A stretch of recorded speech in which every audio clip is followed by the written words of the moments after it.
Assalamualaikum warahmatullahi wabarakatuh. Alhamdulillahirabbil alamin. Salatan wassalam ala Rasulillah Muhammad sallallahu alaihi wasallam. Masyarul hadirin, alhamdulillah bisa berjumpa lagi dengan kami. Saya Ustaz Zidan Saputra. Pada kesempatan saat ini kita alhamdulillah bersyukur kepada Allah atas nikmat yang Allah berikan kepada kita. Wa in ta'uddu ni'matallah la tuhsuha.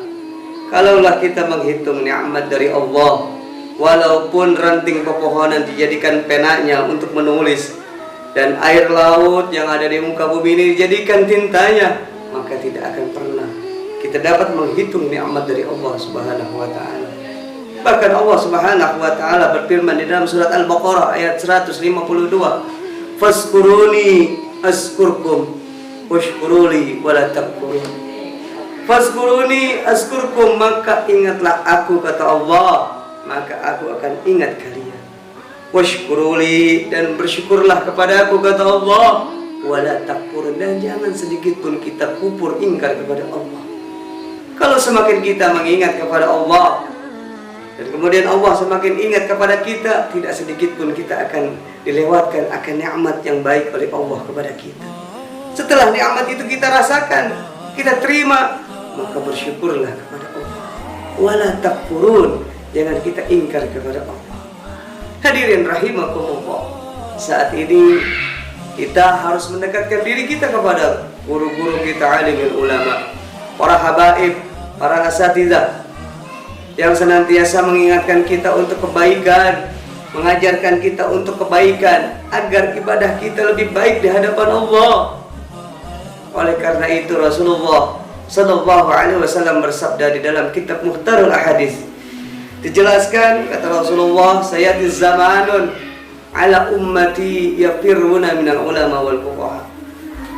Rasulullah, akan datang suatu zaman di mana lagi umatku, kata Rasul, akan lari daripada alimil ulama dan ahli fikih.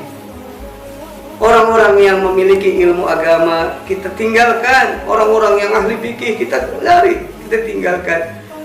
Umat yang tersebut, kata Rasul, akan dikirim oleh Allah Ta'ala. Yang pertama adalah wa yusallitu sultanan zalim. Akan Allah kirim pemimpin yang zalim bagi orang yang tidak mau mendekatkan dirinya kepada ulama dan ahli fikih. Kemudian yang kedua, kata Rasul, yarfa'ul barakata min kasbihim. Akan Allah angkat keberkahan baik yang ada di atas bumi maupun yang ada di dalam bumi. Kita bekerja setiap hari walaupun kita memiliki gaji yang besar, akan tetapi pengeluaran kita pun lebih besar dari apa yang kita hasilkan. Itu namanya nggak berkah. Naudzubillah subhanallah. Kita berdagang, kita berbisnis, barangnya habis, modalnya tidak kembali, bahkan untung pun tidak dapat kita raih. Diangkat keberkahan kita oleh Allah. Sebab apa? Jauhnya kita dari ulama dan ahli fikih. Yang ketiga, kata Rasul, kalau orang yang sudah tidak mau mendekatkan dirinya kepada ulama dan ahli fikih, maka akan dicabut ruhnya dari jasadnya, yakhruju minad dunya bighairi iman. Ini yang bahaya, hadirin. Kita wafat, kita meninggal tanpa membawa iman.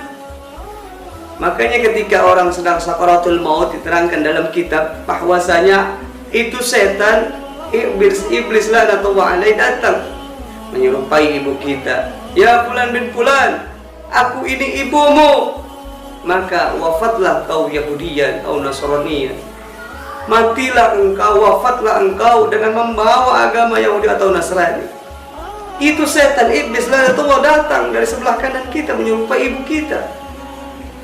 Kemudian dari sebelah kanan nggak bisa, datang lagi dari sebelah kiri yang menyerupai wajah bapak kita. Wahai anakku, sekian lama aku membiayaimu untuk kehidupan di dunia ini. Dirayu kita oleh iblis yang menyerupai ayah kita dari sebelah kiri. Matilah kita dalam agama Nasrani dan Yahudi.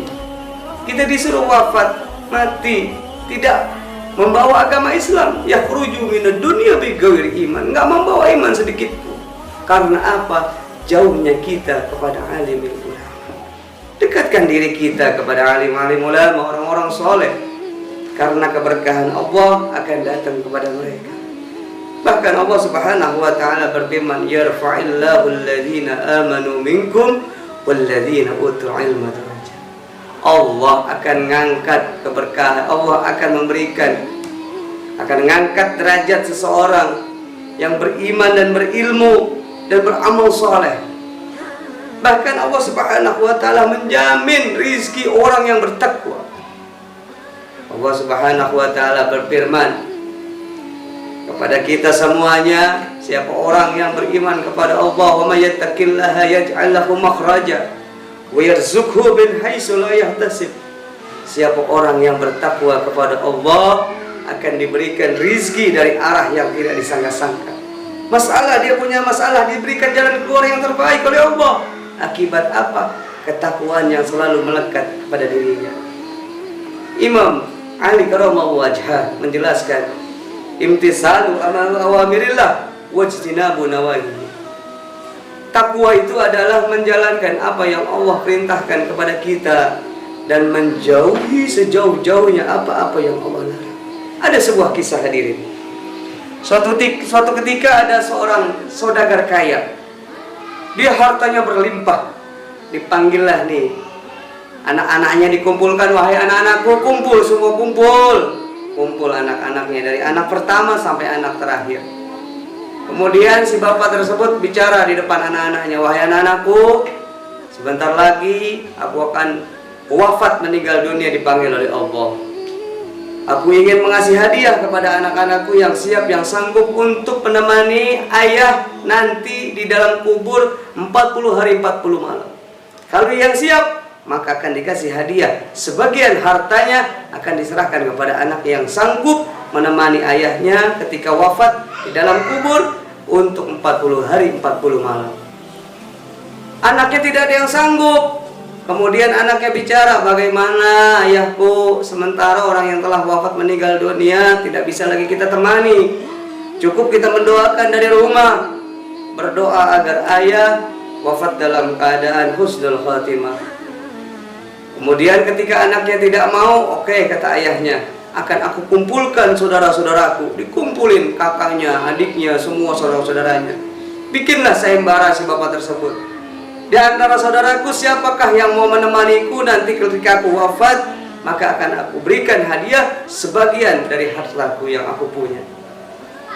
Ayahnya, saudara-saudaranya nggak pada mau juga. Dibikinlah pengumuman kepada masyarakat luas.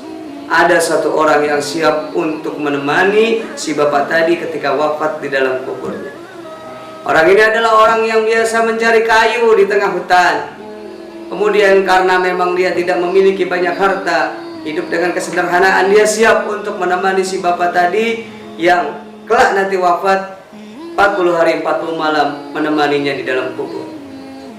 Singkat cerita, wafatlah si bapak tersebut dan akhirnya si tukang kayu tadi menemani. Datang malaikat munkar dan nakir. Ternyata apa hadirin? Yang ditanya itu bukan si almarhum yang tadi yang telah dikubur. Yang ditanya adalah si bapak tadi tukang kayu yang menemani si bapak tersebut di dalam kubur. Datang.